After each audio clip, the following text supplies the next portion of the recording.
Well, our supercharged Silverado has a super hard shift. Shocker the way we treat this thing. Also has a check engine light on. But you know, transmission feels pretty good. I'll tell you what, why don't you be the judge?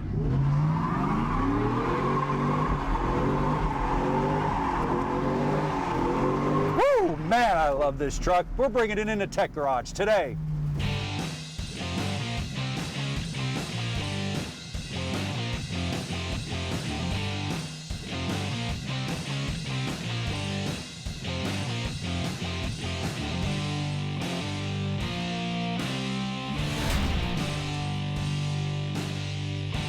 Welcome to Tech Garage, presented by rockauto.com. Well, we got our supercharged Silverado in the shop. Brian, I have to tell you, it's got a really harsh shift. Bam! And we don't have a shift kit in it. Shouldn't be doing that.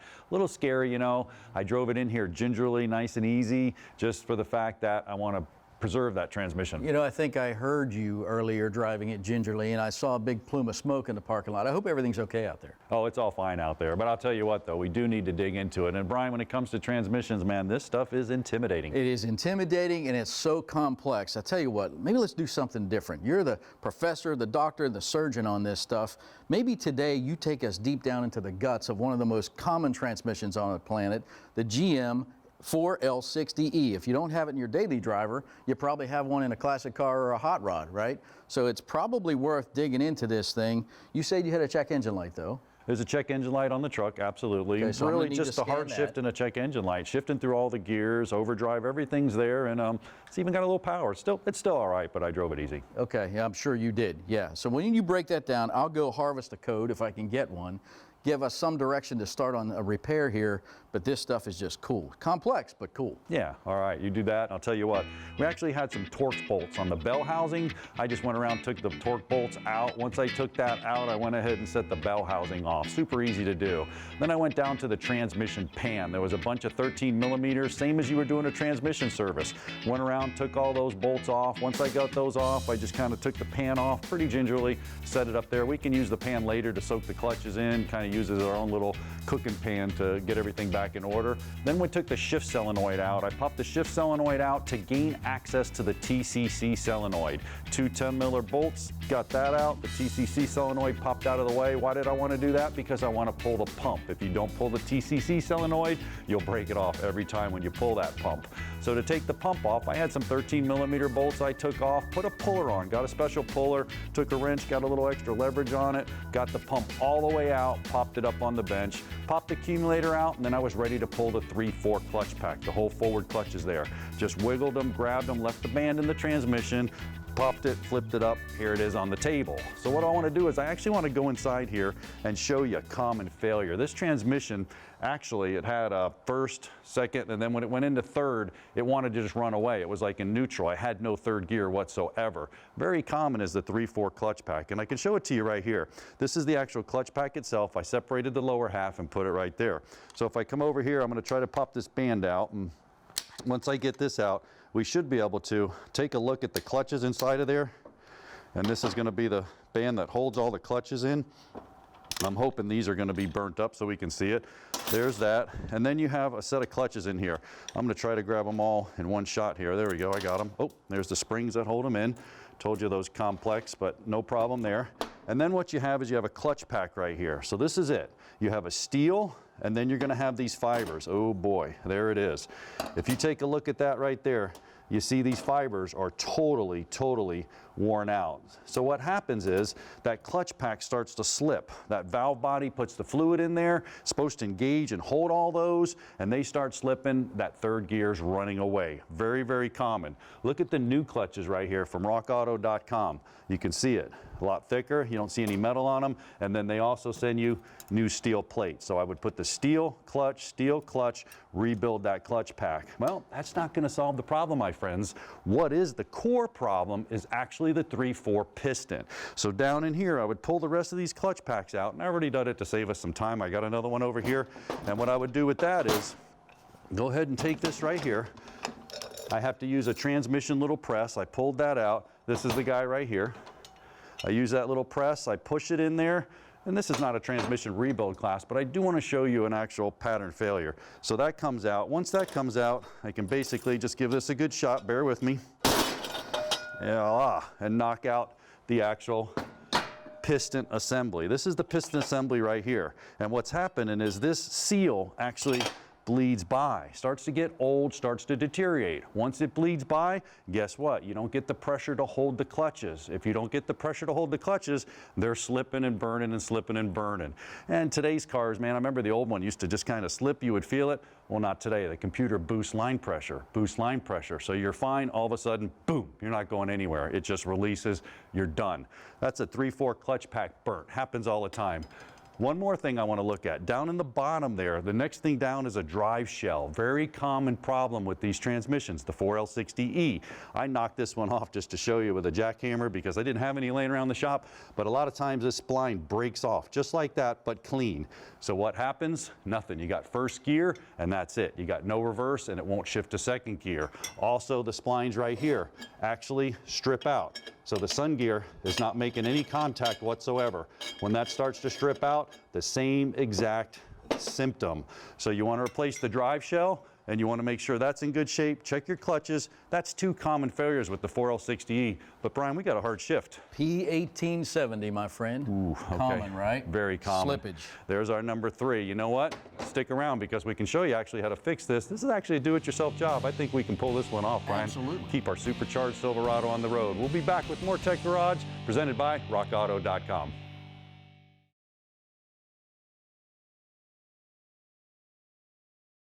Tech Garage, presented by rockauto.com, is brought to you by Borla, the world's most winning exhaust.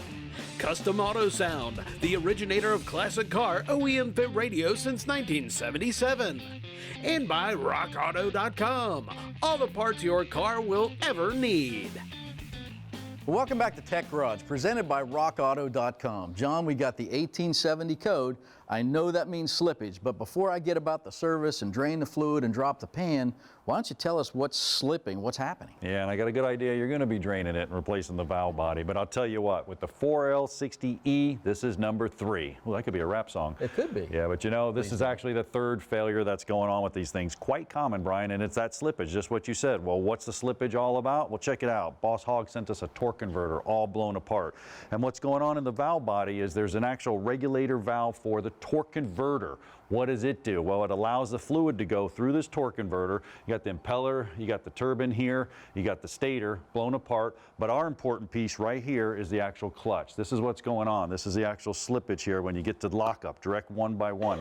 So 1 to 1 here, this right here, this material is face down here and it locks up with fluid pressure. Yeah. So once it locks up, I'm in 1 to 1 drive. If it's not getting fluid pressure because of a problem with the valve body, hence slippage from the in to the out. Got it. When you're talking 1 to 1, we've all done it. You're driving down the road, you go 1, 2, 3, 4 gears, and all of a sudden you might be 60 miles an hour and the vehicle kind of calms down and gets quieter. That's the 1 to 1 you're talking about? Bingo. It seems like 5th gear, but it's actually locking up that torque converter. Lock up. Yep. Now to look at that, we can actually pull the valve apart, which is really cool. I know you got some important tips with fluid. I'll start pulling this apart. Absolutely. You guys ever think about transmission fluid? Everybody knows it's important. Change it at the manufacturer's intervals. Use the right stuff. Here's the reason why. You're looking at the engineering application of it all right here. You want the right fluid. You want it clean. Got to keep the filter clean as well to keep the contaminants out because there's a lot going on in there, and it's got to be able to flow properly through this complex valve body system. If it's sludgy and old like tar, it's not ever going to work properly in that valve body. Exactly, and that's what's going on that code. Very common failure. This bore right here, this is the bore located right here. Here's the bore. I took the plug out the end, and I'll do it the high-tech way. Glad that's not going back in there. All right, there's the valve. So what's happening? Why did it come out so easy? Well, quite frankly, that bore is bigger than it needs to be. So what's happening? This is supposed to be in there. It's supposed to be pretty tight, so there's no fluid bleeding by inside of the valve body bore. Once it's bleeding by, it's not locking up the torque converter. Bam, trouble code, and that's slippage. Why you're getting that slippage. Exactly. So, you know, a lot of old school guys, they'll take a big old spring like this, put it back together. Really all you're doing in essence, Brian, is you're just holding that so it doesn't move and kind of cheating. We don't need to play that game. No, and I tell you what, I went to the rockauto.com shelf. We've got a new valve body here. Let's talk about the shifter linkage for a second here. How cool is that? Really important. Yeah. And so I'll ultimately just get this replaced on the truck. I think that'll be our next step.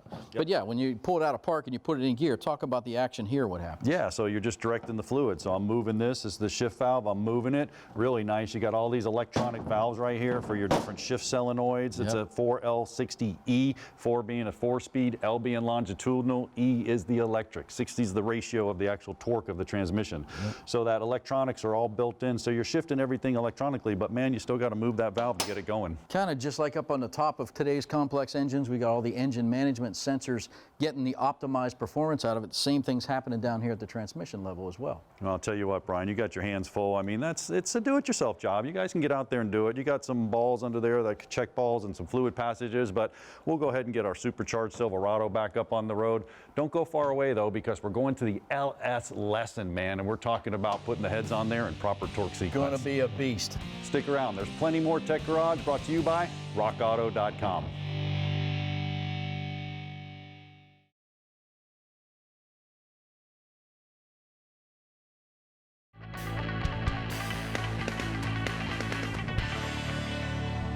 Welcome back to Tech Garage, presented by rockauto.com. Well, I'm getting the last little lube on the camshaft lobe. Brian, how you doing? Absolutely. Got the front end lubed up, ready to go. Give you a couple drips here. There you go, right there. There you go. Perfect. Going to the back. All right, well, what we did is we just put some lube on there. Pre-lube kind of marries the camshaft to the lifters. Listen, if you have a new camshaft, you want to use new lifters. If you're using your old one, make sure they're all in order. You cannot interchange them. You have to put new with new and old with old. Absolutely, and we let these lifters simmer all night and kind of bake them in some oil. It primes them up, gets them super lubricated, makes this whole thing perform a whole lot better at the initial startup. Keep coming. Yeah, I think I got it. Look at that. Wow, that thing went in there like just as pretty as can be. And you can see when we set these lifters down in the oil, you can see the air bubbles coming up. Again, they've been here all night, so they're primed up in good shape to go. Go ahead, start dropping them in. All right, I'm coming. I'm going to start dropping them in here. Rollers down, everybody. Sounds so simple, right? But you get in a hurry, you can get yourself in trouble. So rollers down. Yep, and here's the roller right here. That's got to mate with the camshaft, the different lobes on the camshaft, and they have to be straight to the side. You can't put them sideways or it's going to cock it and knock it off. That's what the roller lifters, the holders are. Once we put it in there, we get them squared up and we're ready to go. And I don't mind making a mess here, kind of liberal with the oil. You know, you can always wipe that down if you got some spillage, but I like these to go in super lubed. Yep, that's the way to go. We're lubing it up anyway. We're going to prime it with oil before we start it. That's always a good idea. And just remember, when you're putting in that camshaft, I took my time. I put it in real easily. You don't want to nick any of those lobes or journals. If you sent the block out to a machine shop, you probably had new cam bearings put in there. We checked ours was in good shape. Probably a good idea to put new cam bearings in to match that new camshaft. Brian, I didn't say what that lift and duration was, buddy. That's yeah, you can be a little surprised there. Maybe it may start. What, if you've seen him drive, he can needs all the help he can get. It may start loping a bit. I never know. Start loping a bit. That's a good thing on an LS. Yeah, absolutely. Okay, there's my final one. Nice, you're way ahead of me there, buddy. How'd you get so quick? I'm gonna wipe everything down here. Okay, and put your holders on. Yep, gonna put the holders on. Nice. I like to get this all wiped down. We're gonna put a head gasket on here in just a minute. I like to have that surface pretty dry. Yeah, I'm down to my last one as well. Okay. Holders only go in one way. You want to make sure they seat down on top of the lifters here. You can feel it kind of snap right into place. I'm going to wipe this down one more time. Once again, I feel better about it. While you're doing this, if the lifter's not going in or something doesn't feel right, it's not time to go get a hammer. Something's wrong. Right. Let's pull it back out, take a look, see what's going on.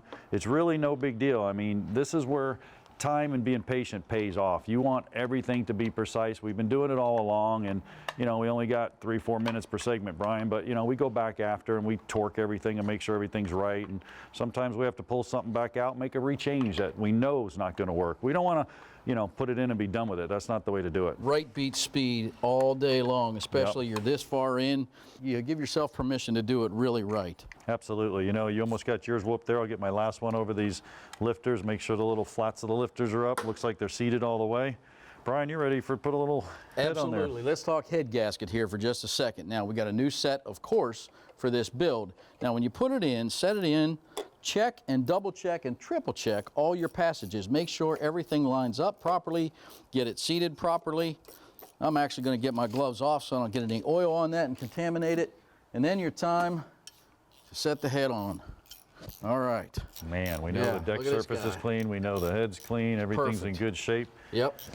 All right. Snug these guys up. Of course, we'll go Set back, down. make sure we torque everything. Now, when it comes to torquing that head, once again, we did it in an early episode, but you better get you a torque angle gauge and a torque wrench. Why? Well, there's M8 bolts, there's M11 bolts. The top ones are 22 foot-pounds and 90 degrees. The bottom ones happen to be 22 foot-pounds. But you want to do it in degrees. Get it set in there. It will last forever. That's crucial. Also, new head bolts. You know what? We're running out of time for the project. We'll keep going on next week. But check us for the Garage Ed. We're coming back in a minute with more Tech Garage, brought to you by rockauto.com.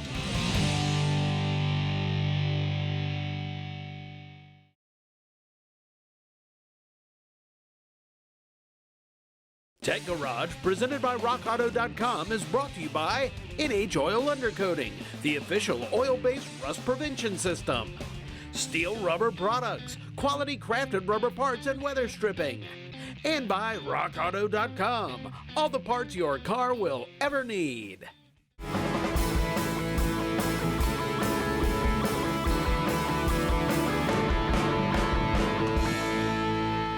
Well, welcome back to Tech Garage, brought to you by rockauto.com. We're donning the lab coats, and that can only mean one thing, Garage Ed. Today we're talking about a word that's very difficult to spell, EGR. You remember the old exhaust gas recirculation valves of days of old? Well, it's been replaced with variable valve timing technology. And in true Tech Garage fashion, we've got that set up right here in the Infiniti. We also have a twin engine out here outside the Infiniti, so we can take you in and show you how that whole thing really works. John's going to tell us what this system is all about. Brian, not only can I spell exhaust gas recirculation, EGR, I can tell you what it does and show you how it works. So check out this graphic right here. EGR actually takes exhaust gases and it reroutes it back into the intake so it can go into the cylinders. Now, why would we want to do that? Well, we want to reduce cylinder temperatures. It's inert gas, it goes in there, it doesn't burn, it kind of creates a misfire. The fuel actually cools cylinder temperatures and reduces NOx, oxides and nitrogen. Well, I have some EGR valves that show you how they used to work. Brian called them old school. Yeah, they are, but they're still in operation today. So check this one out. This one's a vacuum actuated EGR valve. I got the pump right here hooked up to it, and of course we cut it away in Tech Garage fashion so you can actually see the pintle. The car would actually energize a solenoid, allowing vacuum to go to this, and then what's happening once that pintle opens up, guess what? The exhaust gas goes into the intake manifold, bam, reducing those temperatures and reducing NOx. Now Ford, they like to incorporate everything into one. It's a vacuum actuated one, but it has its actual pressure valve right here and the solenoid to let the vacuum happen. Well, from there we went digital. We went to the digital EGR. That one's located right here, and there's 3 solenoids on here. Think about it. 33, 66, 99. He can open up one at a time and let a little bit of EGR or a lot of EGR go into the car, and I can demonstrate that for you as well. I got it hooked up here and I click that. You see the solenoids? So the computer would be grounding that, and that's what it does, open those passages. And when it opens those passages, bam, exhaust gas into the intake, reducing NOx. Then we went to the actual linear one. This one here could go in steps, 1%, 2%. We started to get accurate, we got it down. Well, once we did that, we did without it. Brian was talking about the variable valve timing, and that's what's happening over there on an M45. It's actually varying the camshafts and holding that exhaust gas in the cylinder to reduce NOx. But you know what? Better yet, Brian's going to show us all about it. Well, this is some of my favorite vehicle technology right here, variable valve timing. So if we pull this cover off, I got all the bolts out so you can get a look at it. Here's what's going on. We've got oil pressure that comes in behind the cover. Oil shoots in here and allows it to adjust the camshaft or phase that camshaft. More about that in a second. You remember a few weeks ago we talked about the camshaft position sensor. What's it watching? These teeth, which are predestined right on the end of the camshaft. It knows where they are in space, and that's what it's monitoring. A lot going on behind that cover. So when we adjust the camshaft, don't forget we're trying to keep the exhaust gases in the combustion chamber for longer. To do that, you've got to keep the exhaust valve closed longer. So to phase or adjust the camshaft, you're advancing or retarding the timing, and that's what that looks like. That's all done with oil pressure, and it's really cool how it works. And it puts a little more pressure on you and me to keep the right oil clean in our engines so all of this can work properly. Well, pretty cool stuff. But John and Tom have even more tech tips for you. Tom, we looked at a vacuum, we looked at a digital, we looked at a linear EGR valve. Today they don't even have EGR valves, but they got complex through the years. I got an older car, I still want to keep it running. Right, yeah, parts like that, towards the end there, it was looking really complex, really expensive. Maybe those won't be around anymore. Neat thing about rockauto.com is we have customers scattered all over the place. Those vehicles are still out there somewhere, so it's practical for us to keep stocking the parts. They'll be available indefinitely, and we don't. It's not dealer-only prices. It's realistic, reliably low prices. So here's an example of a 2004 Ford Explorer, the scary-looking EGR valve. But we've got 4 different manufacturers, info pages with nice pictures, so you can make sure you're getting the right gizmo, fix your car. Yeah, and Ford was real good about that. They actually integrated everything into it, the Tafifi valve and everything, so no misdiagnosis, but it's not that complex, and you can get it at rockauto.com. Check them out online. Well, let's go over and see what's happening. We're finishing up today's show. Final stage on the Silverado. Top it off, the right fluid, the right amount, check your manufacturer specs.